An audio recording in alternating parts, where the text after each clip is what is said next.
New Orleans, 1918, a city alive with music and laughter, but under the surface a darkness stirred, a terror that would soon grip the city. Its name? The Axeman. He came in the night, a phantom preying on the unsuspecting. His weapon of choice, an axe, was brutal and efficient. No one was safe. Fear became a constant companion. The people of New Orleans were haunted by the Axeman's presence. Every creak of a floorboard, every gust of wind sent shivers down their spines. Who would be next? The city, known for its vibrancy, grew silent. The air, thick with humidity and dread, was heavy with the unknown. The Axeman had cast a long shadow over New Orleans, and no one knew when or if it would ever recede. The first attack came in May 1918. A couple asleep in their bed was brutally murdered. The weapon? An axe. The authorities initially dismissed it as a robbery gone wrong. They were wrong. Weeks later, another attack, then another. A pattern emerged. The Axeman, as the press dubbed him, targeted Italian grocers. The city's Italian community lived in fear. Fear turned to panic. People barricaded themselves in their homes. The police, overwhelmed and outmatched, had no answers. The Axeman was always one step ahead. In October 1919, the attacks stopped as abruptly as they began. The Axeman, the phantom who had terrorized New Orleans, vanished. But the fear lingered. The Axeman's brutality was chilling. He didn't just kill his victims, he mutilated them. The attacks were savage, fueled by a rage that defied explanation. The randomness of the attacks amplified the terror. No one knew who would be next. Rich or poor, man or woman, the Axeman showed no mercy. He was an equal opportunity predator. Adding to the horror, the Axeman often left behind clues. Not enough to identify him, but enough to taunt the authorities. He was playing a deadly game of cat and mouse with the city. His calling card was a chilling reminder of his presence. He was a ghost, a whisper in the night, a constant threat. The Axeman had etched his name into the annals of New Orleans history. In March 1919, the city received a chilling letter. It was from the Axeman himself. He claimed he would kill again, but he offered a strange caveat. He loved jazz music. The Axeman declared that on a specific night, he would stalk the streets. Any place playing jazz music would be spared. The city held its breath. Would they give in to the demands of a madman? That night, every dance hall, every saloon, every home was filled with the sounds of jazz. Never before had the city embraced its musical heritage so fervently. It was a city-wide plea for mercy. The Axeman, true to his word, did not strike that night. The city had found a bizarre temporary reprieve, but the question remained: who was the Axeman, and why did he have such a peculiar fascination with jazz?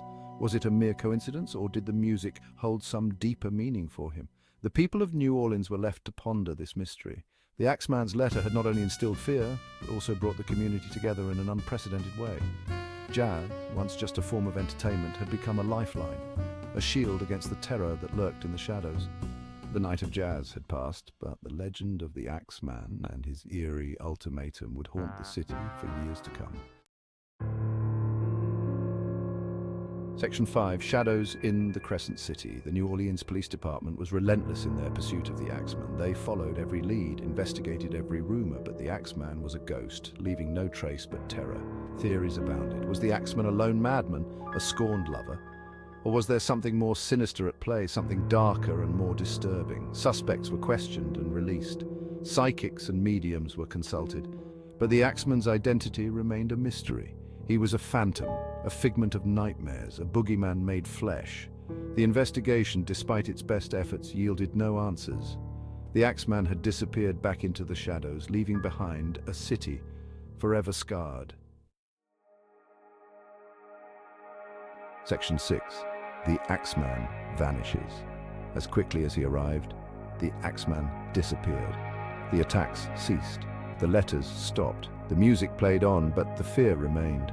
The city held its breath, waiting for his return. Some believed he had fled. Others whispered that he had died.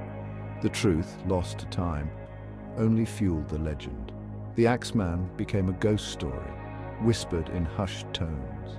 He left behind a legacy of fear. The Axeman became a cautionary tale, a reminder that even in the most vibrant cities, darkness can lurk, and sometimes the darkness wins. The unsolved case became a stain on the city's soul. The Axeman, a phantom who haunted not only the night but also the day, he became a symbol of the city's vulnerability. Section 7. An enduring enigma. The Axeman of New Orleans remains an enigma, a figure shrouded in mystery and fear. A century later, his story continues to fascinate and terrify those who hear it. He's a chilling reminder that some mysteries are never solved, no matter how much time passes. His story has been told and retold, each time adding new layers to the legend. Books, movies, and television shows have all tried to capture the terror he inflicted on the city. But the truth, like the Axeman himself, remains elusive, hidden in the shadows of history. The Axeman has become a part of New Orleans' rich folklore, a story passed down through generations. He is a cautionary tale, a ghost story that reminds us the past is never truly gone. He's a shadow that lingers, a whisper in the night that chills the soul. His story is a testament to the enduring power of fear and the unknown. It reminds us that even in the face of the unknown, even in the darkest of times, the human spirit endures. The music plays on and life continues. Section 8. Remembering the victims. The Axeman may be a mystery, but the victims were real people with real lives. They had lives, families, dreams, and aspirations. Their lives were cut short, stolen by a phantom in the night, leaving behind a trail of sorrow. It is easy to get caught up in the mystery, in the thrill of the unknown, and the allure of the unsolved. But we must remember the human cost, the pain and loss endured by their families. The victims deserve to be remembered not for how they died, but for who they were and the lives they touched. The search for justice may never end, and the questions may remain unanswered. But even if the Axeman is never unmasked, we must never forget the victims, their stories, and their humanity. Their stories must be told, their lives must be honored, their memories must be honored, and their legacy preserved. The Axeman may have cast a long shadow, but the light of the human spirit shines brighter, illuminating the darkness. We will never forget the victims, their faces, and their stories. We will never stop seeking justice, no matter how elusive it may seem. And we will never let fear silence the music, the joy, and the resilience of the human spirit.